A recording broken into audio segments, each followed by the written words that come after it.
friends? Welcome to Sound Out. I'm your host, Jesse Hubbard. Today we have a very exciting episode, the first ever two-person episode with Vanessa Jean Speckman, Micah Schnabel. How you guys doing today? Welcome to the show. Doing well, thank you. Thanks for having us. We want to touch a little bit about kind of like what you're doing currently with, I guess it's like a two-person ensemble that we've got going on here versus Call Me Rita. So like what's the difference between what you have with the full band and what you guys have whenever the two of you are going out under Micah and Vanessa? Expenses. Fair enough. Pretty much. Yeah. Is there anything that the fans are getting differently from the show itself? Same kind of music, stripped down a little bit? Is it full energy? Tell me about that. Well, so Vanessa and I have been touring together for 10 years, 12 years now. And it's always, before it was always me playing songs and Vanessa doing her pop-up artwork. But in the last 3 or 4 years, since Vanessa started making music now, we've just incorporated that into the show in the last 2 years or so. So that's what we're doing now is, just incorporating her musical side into the show now. So we've been doing that show together. Now she's on stage too. As far, I think, as with the band and everything, like I said expenses kind of jokingly, but trying to tour with a full band right now, especially with like Call Me Rita as the startup band, or even me solo with the band, or even with 2Cal, like it's so expensive and difficult right now that's just not really a feasible thing. Especially at our level. Yes, at our level, it's not a feasible thing. So this is a way for us to go out and do our work in a way that we can represent both of us. Yeah, both of us get represented, and also we're out doing our work. No, I and think yes, that's awesome.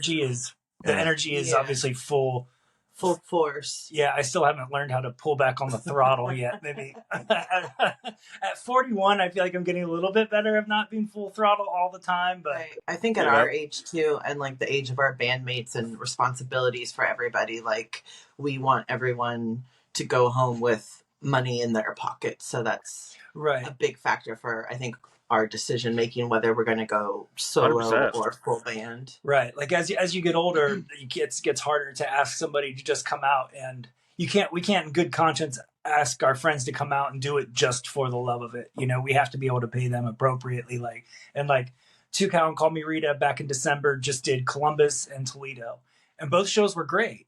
They were really good, but still, like after renting a van and hotels, like, everybody makes about $100 at the end of the thing. And it's like, that's fine for a couple of days, but we can't ask people to leave their jobs and families and stuff to come out for extended periods of time and not have any idea if they're going to make any money.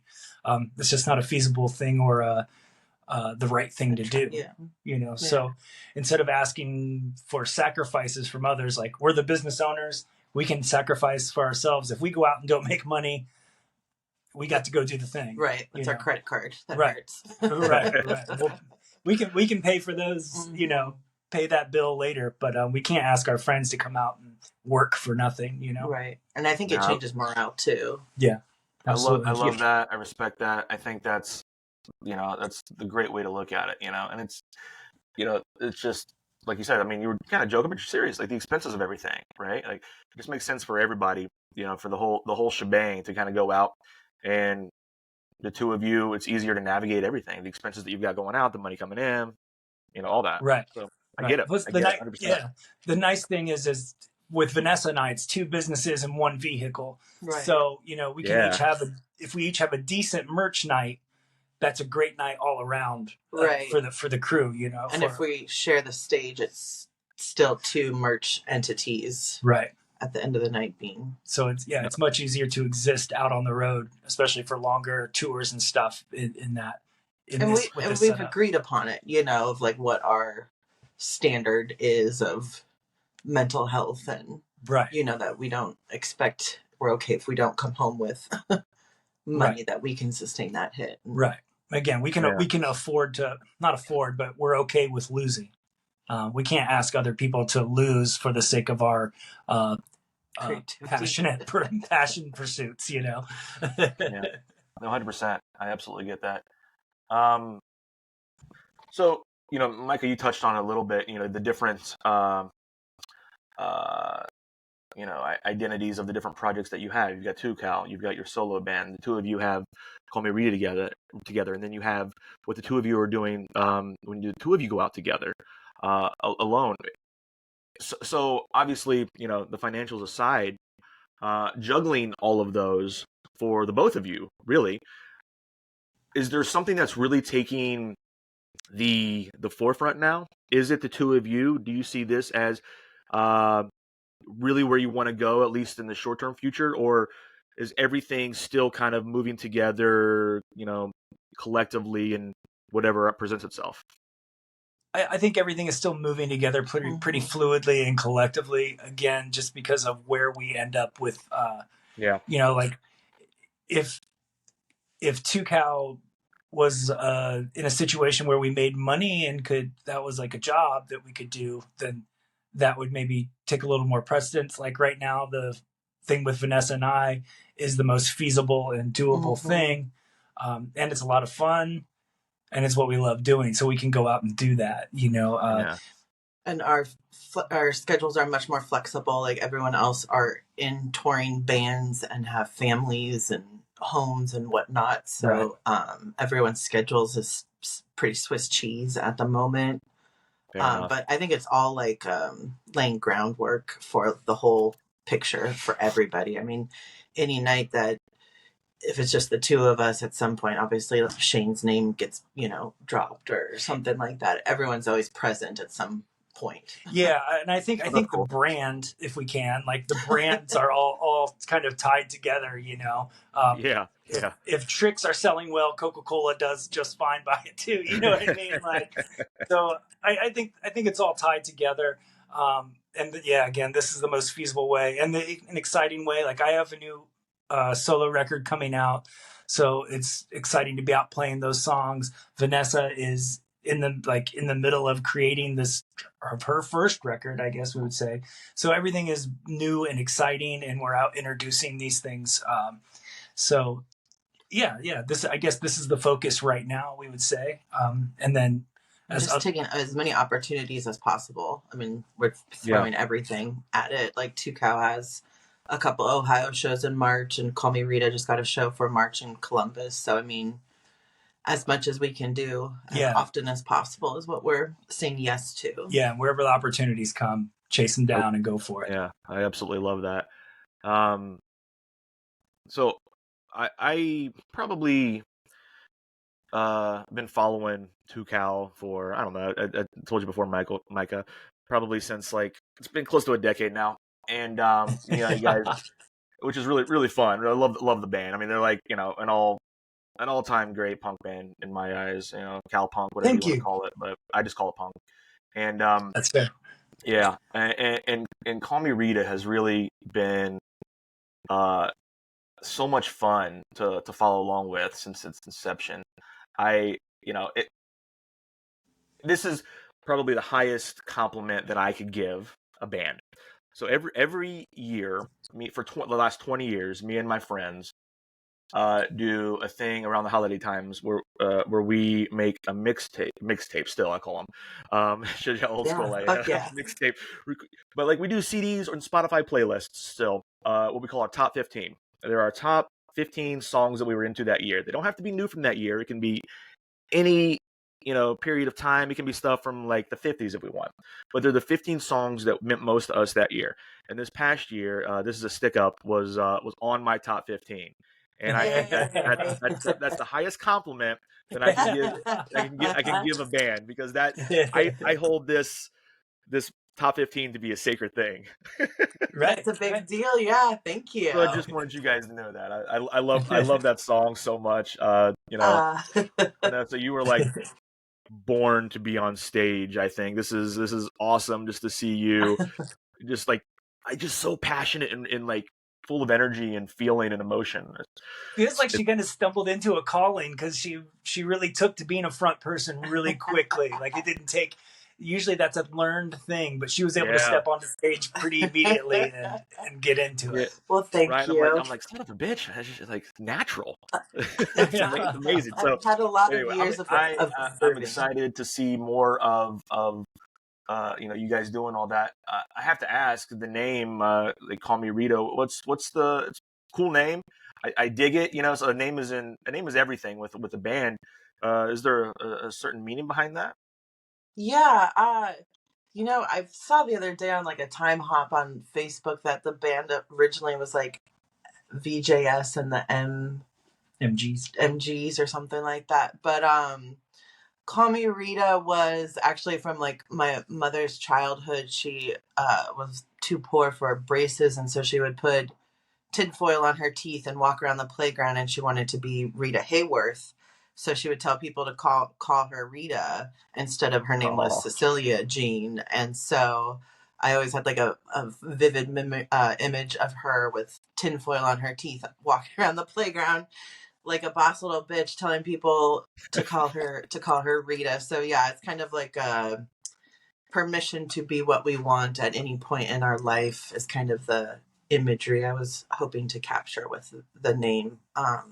But it confuses Canadian Border Patrol because they were like looking at my passport and our papers had the band name on it and it was drug dogs and the whole thing. So, but awesome. Yeah, that's the meaning of the name. That's one of I knew that it would be a good story with the two of you, and that's like one of the best background stories for a band name that I've ever heard. That's so cool. Cool. It's way better than just like throwing the dart at the map and we're the Bay City Rollers now. right. Or whatever. That's fantastic. Are you guys doing a lot of the same material from Call Me Rita whenever you go out, the two of you, and mixing in some of Micah's stuff as well? Yeah, it's kind of all braided in. Depending on how long the set is, where it's like probably like 70-30 right now, 70% solo, 30% Call Me Rita. And Vanessa sings and plays with me on a few of the songs, so we're learning how to kind of weave that all together and put that together. I was just working on a set list before we started this right now of how to like bringing her out onto stage and then keeping her on and how with the ebbs and flows of that. Temperature of it all. Yeah, keeping that rolling. So yeah, I think the idea that I'm kicking right now is like the set, because with the tours we're getting ready to do is kind of what I want it to be, and I haven't said this out loud, so sorry. This is just the idea of me. I need to upgrade my graphics. Breaking news. But like, so that's if it's a 25-30 minute set, I want it to be like a play almost, pretty much like a play, a 2-person act for 30 minutes, and how we can weave that together to really hopefully be a full encompassing piece, so that when we get done with a set, it feels like kind of satisfying, and it's not just me up there singing songs. It's not just one person. Yeah, I want it to be the kind of a theatrical piece, I think, that can really stand alone. And I think that's kind of an exciting thing for us to take out into the world and see if we can pull that off in some way. It is exciting, and it's unique. You know what I mean? Something you're taking a kind of a tried and true formula, of course, music on stage, and combining it with some other art forms, which I really like. When Vanessa and I were on tour in the UK with Frank Turner right before the pandemic happened, I had never played shows that big on such a big stage before. And I think a couple of shows in, I was like, oh, this is a really big stage. What can I do to utilize it? And I felt like when I started to do that, it changed the pacing and the way people were seeing things, and it really helped. And now I think with adding Vanessa and I together, and we're getting to go out with Frank again, so we'll be on bigger stages. I think it's a chance to try to do something. And attentive crowds. Yeah, hopefully attentive crowds. But to be able to do something a couple notches up from just a person playing an acoustic guitar on a stage and singing songs. And I think our songs are really good, to kind of look at those as the script and work that out into a theater piece almost. Ha ha! You heard Would you like to invest in this? I love it. So you guys, we'll transition to that, because you mentioned, you got a big tour going out, performing with Frank Turner, which is super exciting. I know you guys both I've known him for a long time. You've done a lot of stuff with him over the years. Including you were a part of both of you were at a big presence in the Lost Weekends show that was last fall, I guess it was. Yeah, September. Yeah. So that was really cool. Obviously you've done stuff, with Frank over the years, but with the two of you being there together with all of your various forms of art, was that sort of the catalyst for, hey, let's all go out on this big tour together? Vanessa's known Frank for a long time. I started doing I started in the music scene doing a zine when I lived in the Bay Area in California called Lubricated, and that's when I met Frank on like his first US tour, and we just hit it off as friends, helping each other out at different points in our careers and stuff like that. And then, like Micah said, we were on tour with him right before the pandemic started in the UK, and I was doing pop-up art and stage design. And so then during lockdown, obviously Mike and I were doing a lot of streaming shows. So I think that's where the performance. Like Vanessa and Frank were friends, and then we met and just hit it off, and now we're good friends now. And so this opportunity came along through that. Right. Yeah. And I think Lost Evenings went really well, and obviously it was an honor to get to be such a big part of that. Yeah. So now we kind of get to go.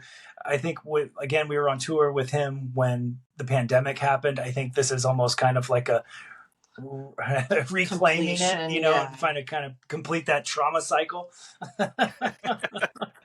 Yeah, let's put it behind everybody. Let's do it. Yeah, I love it. Right. We'll complete it together. No, I mean that's really cool. I wrote down. I'm going to embarrass you for a minute here, Micah, because you're so humble and gracious, and I know this is going to embarrass you, but I know. Let's see here. I wrote it down.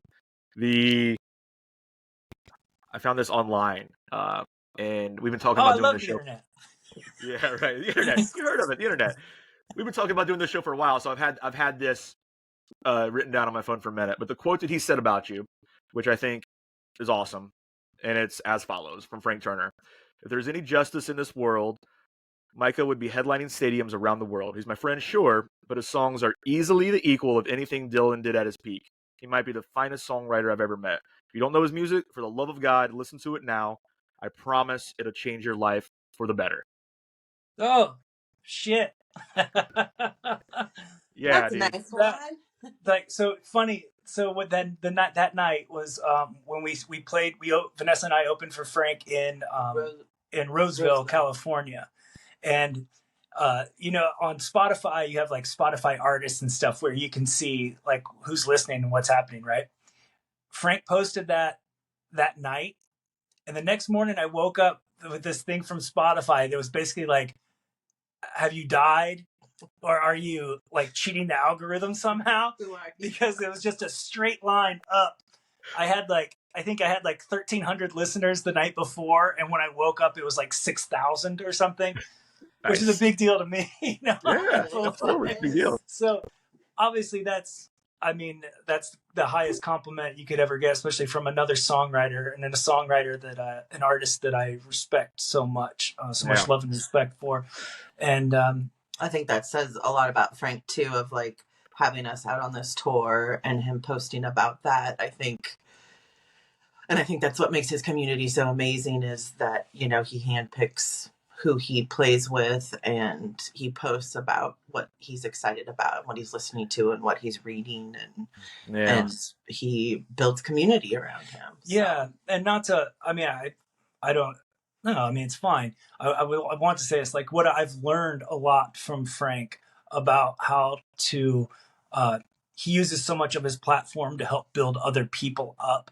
And just like a little something like that, or having Vanessa and I out on these tours is huge in our little world. So that has like changed my mindset of trying to be very aware and trying to do the same thing. Obviously I'm way, way lower level, but any little bit that I can do to help try to, pick somebody else up and bring them up and shine a light on, because there's so many people writing incredible songs, making amazing art right now. It's made me more aware of like being aware of wherever I'm at in my work, and trying to look for people that would like to be where I am, and what can I do for them? How can I be helpful to others? Well, and I think it changes the temperature too of like, you know, walking into a room and everyone knows you're on the same side, right? So I think it encourages that amongst like our peers and how we want things to feel and look. No, I love that. It's interesting. You know, I don't know Frank like you guys do, but we've corresponded for a few years now, and he's been in my punk rock cocktail books. Your book, yeah. And he did a very similar thing for me, and he posted about both of them on his social media, and it was just like, you know, my sales. Oh, yeah, like, right. Thank you, Frank. You're the best. You know what I mean? Right. Like I've experienced that, you know, not at the level that you guys have, but like I've experienced it from him as well, which is he's such a kind and generous. Generosity. I look at that as just his being generous toward me. Like thank you for doing that. Yeah, there's a currency to it. There is, and I've told this story before, but I think it gave me, I think because it affected me so much. But like Vanessa and I were staying at Frank and Jess's house, and we woke up one morning and went downstairs to go get coffee, and it's like 9:30 in the morning, and he's sitting at the kitchen table answering emails from Frank Turner at frankturner.com and like sending happy birthday videos to people and everything, and I'm like. And making coffee for us, and that's just a new level of work ethic and dedication that as someone who thinks they have a pretty good work ethic and dedication to what we're doing, I had never have thought about that side of things like that before. So seeing something like that really opened my eyes to how you can be better at this, and whatever this, you know, chaotic world we live in, where everybody's a micro celebrity of some kind. Like, what can we do to benefit others and be kind? And that's a whole new level of work ethic, and the way that I saw something that I want to be and be better at. It's interesting that you say that, because there's somebody that I don't know how well you know, but also played Lost Weekends with you, Ian Robinson, aka Black Guy Fox. Yeah. We just talked to him a few days ago. So he speaks of you in a lot of the same way that you were speaking of Frank, and so I find it interesting. And I've had him on the show, and he's a great guy. But it's interesting you're talking about that, and he holds you in such a high regard and looks at you as somebody. I hope I'm not embarrassing him. Sorry, Ian. Oh, but, flattered. Yeah, he admires you, and so that is somebody I think that is probably in that, you know, as the different positions align, you know, for you, he's in that spot. It's interesting. Yeah, no, and that's, you know, it's kind of a weird thing when you are like all shucks, humble, but it's also like, well, pay attention to what I do have and what we have, and how fortunate we are, and what can we do for others? How can we be of service to the benefit of others in some small way? Right. Yeah, it's an interesting thing. You know, you see all these silly little cliche sayings and everybody posting the inspirational bullshit online, blah, blah, blah. But, you know, I saw one, you know, a couple times here and there, and I think about it, and it applies to all of us, I think, you know, and I'm just like, you know, plugging away, trying to do my thing with my book, my podcast or whatever. And you know, but it's like the general vibe of the saying is, you know, where you are now is where you wish that you could have been a year from now or 5 years ago, or, you know, whatever it may be. Yeah. And then it makes you slow down and appreciate what you have a little bit more. Like, oh yeah, I am doing some cool shit. So like that is an interesting perspective to have, you know, I think. And important, I think, because it's so easy to get caught in the minutia of everyday nonsense to never kind of stop and appreciate something. And then like, what's next, you know? Right. I think time and appreciation are like two things that got skewed and changed during the pandemic. So, right. You know, you're like, oh, that was 2 years ago. You're like, no, shit, that was 5 years ago now, like, or whatever. What is time, man? Like, what happened? What is time? Right. So Vanessa, let's talk a little bit about some of your art. Aside from obviously your full on, uh, you know, front person, a musician, but you've been doing like pop up art and all this other kind of design for quite a long time. Uh, tell everybody a little bit about that and how you incorporate that into these tours. Um, how did that start? I mean, I guess it started going on tour with Micah. Well, you were doing pop-up stuff before that. Yeah. I was doing like pop-ups in California in the Bay Area. I originally was doing the zine, as I mentioned earlier, which was like my way of being involved in the music world, and I was doing photography at the time, so just always trying to be creative. And in California is so big that you travel for shows, and at least in my mindset and how I did things. So traveling for shows and art shows and music was part of that. So right, but so then you started touring with me with your work, right, trying to do that in different settings and change that. And then you did that, and then you started writing songs. yeah. I mean, I've always written, so I think it was just like a matter of time of the long way around of getting to the microphone. Right. What made you want to jump to the microphone? Because as I remember it, we were at Rambling House for watching Shane from 2Cal play, and Vanessa was like, "I want to start a band." I was like, "All right, let's do it." And then all our friends were there. So she just went and got like the best people ever and asked them right there at Rambling House if they wanted to be in the band. I did. Well, Todd volunteered himself. That's my favorite part. Todd was standing there and Todd volunteered himself. Todd May, yeah. So Todd May volunteered, which Todd May is a ringer. If you get to have him in your band, you're like, it's better than not having him in your band. Oh, for sure, yeah.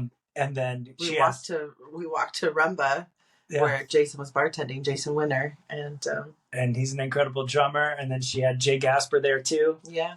So she just kind of started a band on the spot, and then we had to get together to figure out what we were going to do. Right.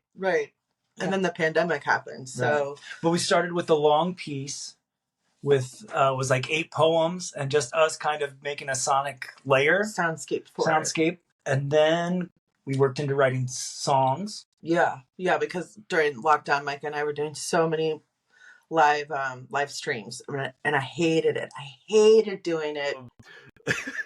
So that's really interesting how it just sort of the art for you, Vanessa, it just sort of evolved in such a natural way. Like nothing really seems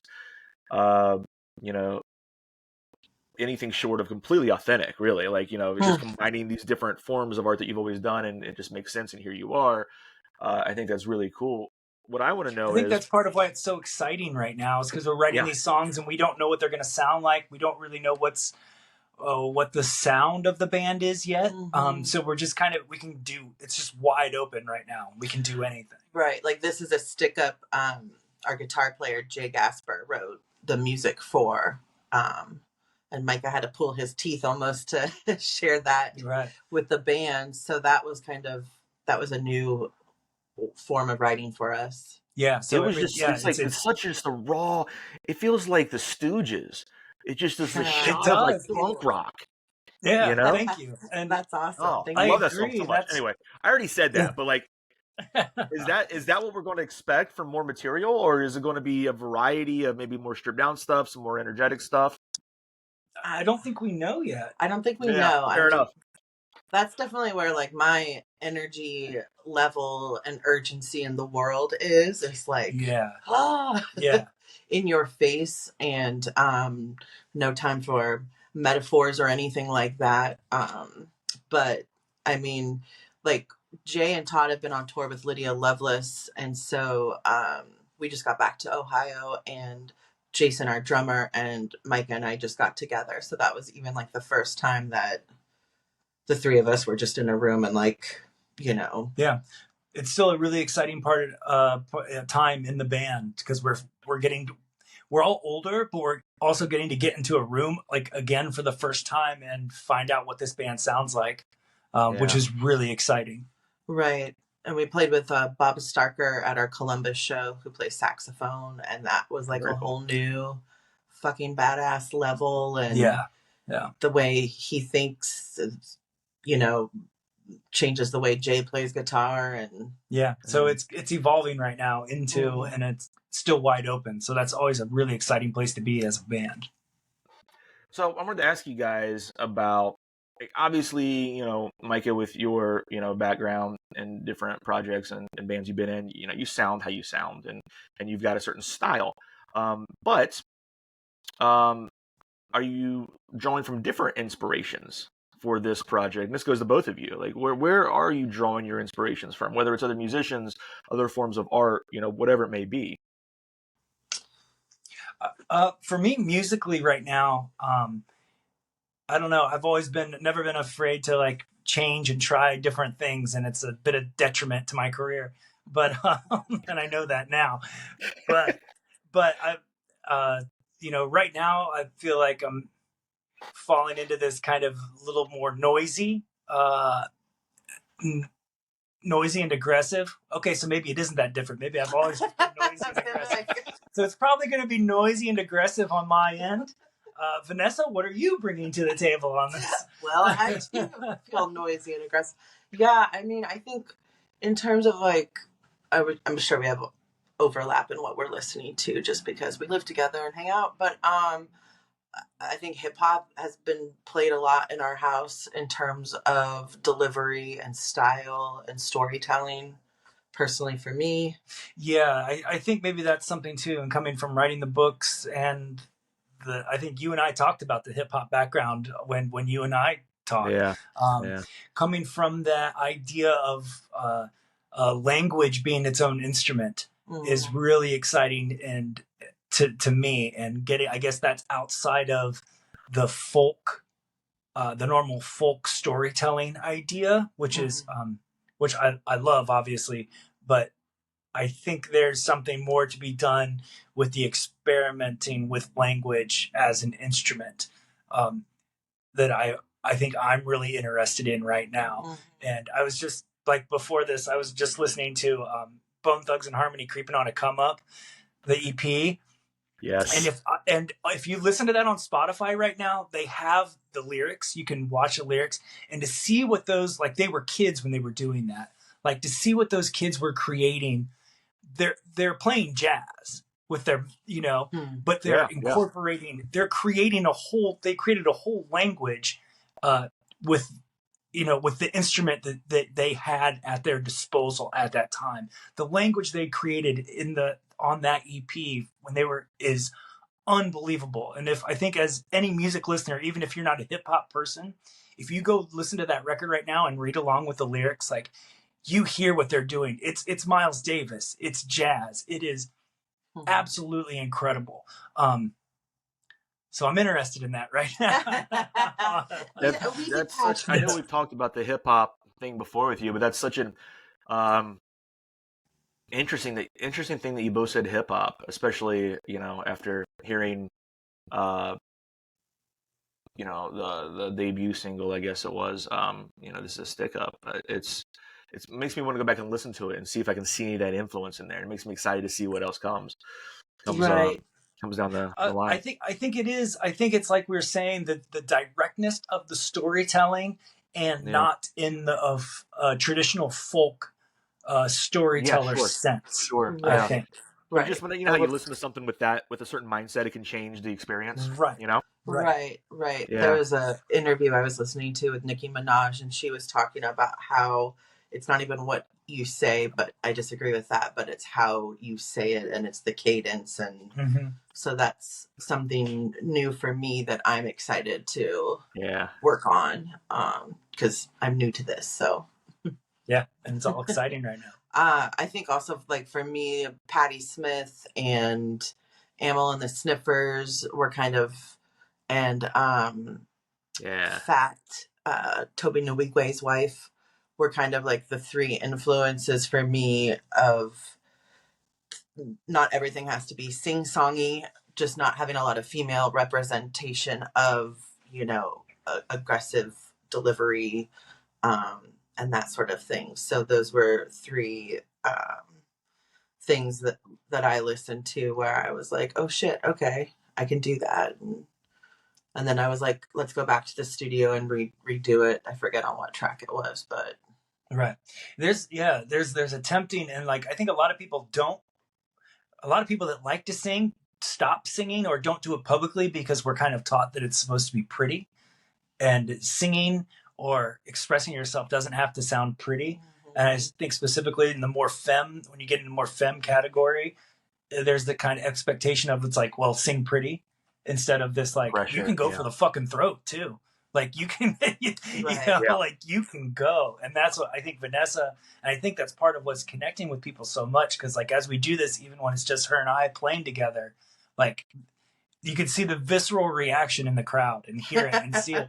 And it's great because like she comes out and people probably expect her to sing or whatever. And it's like, bam. Like, we're here and we are and it's happening right now. Yeah. And I think that feels really, special is not the right word. It feels like it's for the moment right now. I feel like. Mm-hmm. I love that so much. I think it's interesting that you say that because I had a conversation with a friend recently. I don't really like, for the most part, I don't enjoy quote unquote pretty singing. That's not, Same. I can recognize it as, okay, that you're maybe classically trained and that's pretty. All of my favorite singers have real, authentic voices, is what I like to say. And some of them are traditionally great singers, but you look at like punk rock, look at like Joe Strummer. Would he win on America's Got Talent today? right. You know what I mean? Yeah. Or like Bruce or Johnny Cash or whatever. Yeah. Right. Absolutely. I think for me Patty too, Smith. it's like, yeah. And I mean, that's not like a record you just put on in the background. Like it requires your attention. And I think that's something where I finally give myself like permission of like, well, this is how I am. I don't sing pretty, and this is going to require your attention, and lyrically it requires your attention, and that excites me. Yeah. It's a big, I've been talking about this. I know I yak about things, but like passive listening versus active listening. And I think the music that we're making is, and I think that we've always made is an active listening situation. Like these songs aren't meant for people to sit around and eat chicken wings and have a conversation while we play in the corner. No offense to anybody that's doing that, but like we've had those situations. Right. And when when we start playing songs and people are trying to eat chicken wings, everybody gets upset. Like everybody loses, everyone loses. They don't want us there. We don't want to be there. And there's nothing wrong with there are people that do that gig, and that's fine. But these songs are not built for this. Is a different type of art form, different paintbrush. It's active listening. Eyes up front. Pay attention to what we're doing. Drop your damn chicken wings. Right. Yeah. Put your pizza down. We're having a conversation right now. Get it to go. I love that so much. I love that. Yeah, I mean, I know exactly what you mean. That's and again, no offense to anybody that does it, like you said. It's a gig. Not at all. It's a paying gig, but that's background music. You know what I mean? There's a difference between that. There's a difference between bringing a band in to play in the background, or bringing a band in for people to pay attention to and engage with and have an experience with. Totally different. Right. Yeah. Mm-hmm. Yes. I haven't had the pleasure of seeing the two of you perform yet, and I think you guys are going to be playing a show with Dave Haas at Natalie's, correct? Coming up soon here? Yeah. How did you know about it? I don't know how I know about it, to tell you the truth. We just found out. Was I not supposed to know? No, it's great. I didn't know if anybody knew yet, because we just found out, and I was going to tell you about it, and then you just... so we're playing with Dave Haas in Providence on March 17th. Okay. And then we're playing. Yeah. And then we're playing with him again here in Columbus on the 22nd. Yeah, Natalie. Yeah, and then we go up and play with Tim Barry up in Pittsburgh the next day. Oh my God. Yeah, so that's a really nice run. Some great shows. Spring is shaping up. Yeah, that's awesome. I'm a big fan of Dave. I don't know. I think, was I talking to somebody at Natalie's and they told me about it? I honestly don't know, but it's on my radar. I marked it on my calendar because me and the missus are planning on going.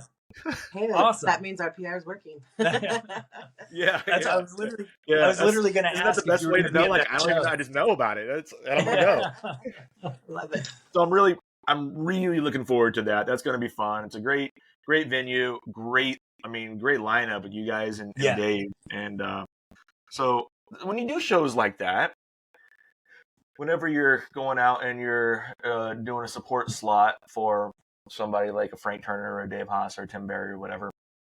Now, obviously, the two of you doing this is a new entity, but do you find that you have people that are going to these shows that know you, Vanessa, through your art over the years, and that know you, Micah, from your solo stuff or 2Cal, or are you looking at it as a clean slate and we're kind of starting fresh with these people and we want to bring them in, for the first time? I think we're obviously happy to have anybody that's still on board. I think with like Dave, Tim, and Frank, there are people that know us that are usually have at least a few that are already on our side. So, and I think with both of them, all besides Dave, that like Micah and I have had experiences with them separate. Yeah. So like before we were an item. Yeah. So I guess this doesn't, with Vanessa and I doing this together, it doesn't feel like a clean slate new entity kind of thing. It's just a joining of forces kind of thing because we were already doing it. The only difference is Vanessa's coming onto stage and playing songs now. Right. We're playing songs together. So nothing, it's more just a joining and building up together and not like this is a clean slate. Here's the new thing, It's more of a continuation of prior. Yes. Yeah. Gotcha. I was wondering about that, how you viewed it, and what the reception was, because I would imagine a lot of the, you have already a fan base built in with these shows, but you never know. And just from as a selfish aspect of it, in our times, to not, as a white cis male, it's nice to bring Vanessa up and shine a light on that and not be dominating the space for half hour, 45 minutes, to be like, introduce something new to the rooms that a lot of times are predominantly male. Mm-hmm. Mm-hmm.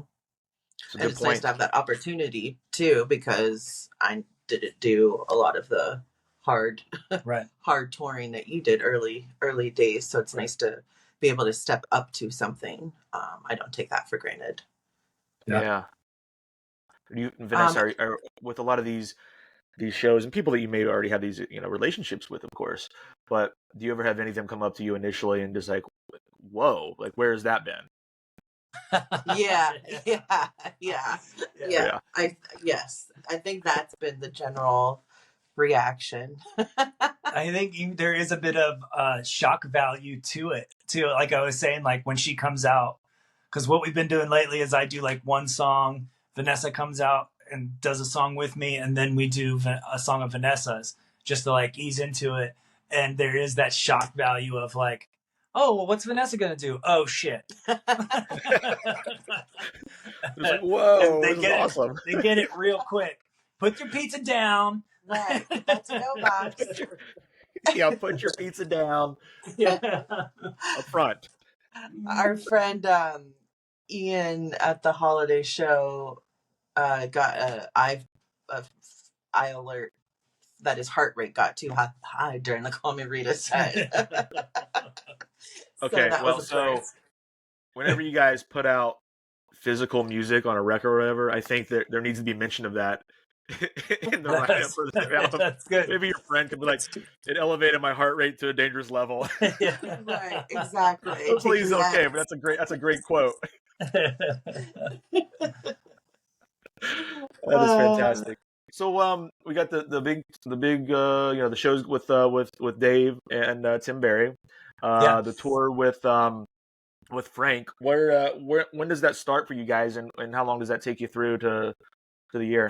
So we do this run in March, starting in Cleveland on March 14th, and then we start another small run through the Midwest on April 3rd, 2nd or 3rd in Indianapolis that goes to the Midwest.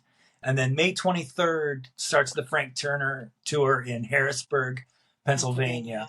And that goes all the way around the big donut of the U.S. Lots of driving. Yeah, so that takes us to the last show that is back in Philly on the June 22nd. And so that's where we're at right now. And we book ourselves, so we're starting to look at August. Pretty much August, September on now. To hopefully, I think the hope is maybe do most of the U.S. again on our own, or at least maybe the Southeast and the West Coast before the year is out. But we have to book that still, so.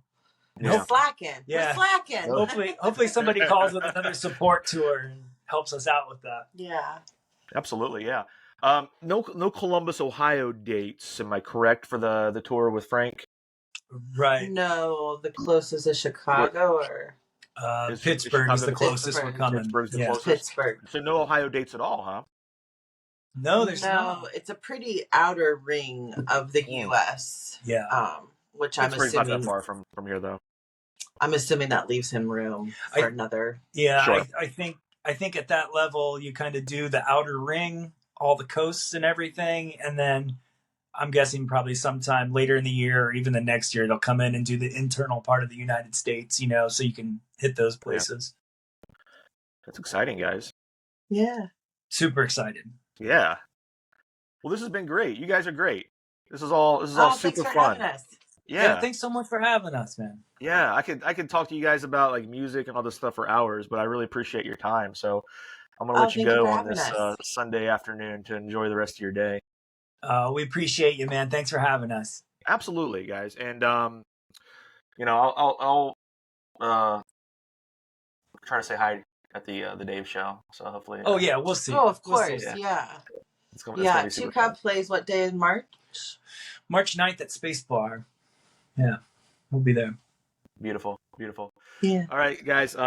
Thanks again to Micah and Vanessa. Thanks to everybody watching this episode. This has been super fun. Can't wait to hear what everybody thinks about it. Can't wait to have everybody go out and see these two wonderful people on tour doing incredible music. Thanks to everybody for watching. Once again, this is Sound Out. I'm your host, Jesse Hubbard. Until next time, friends.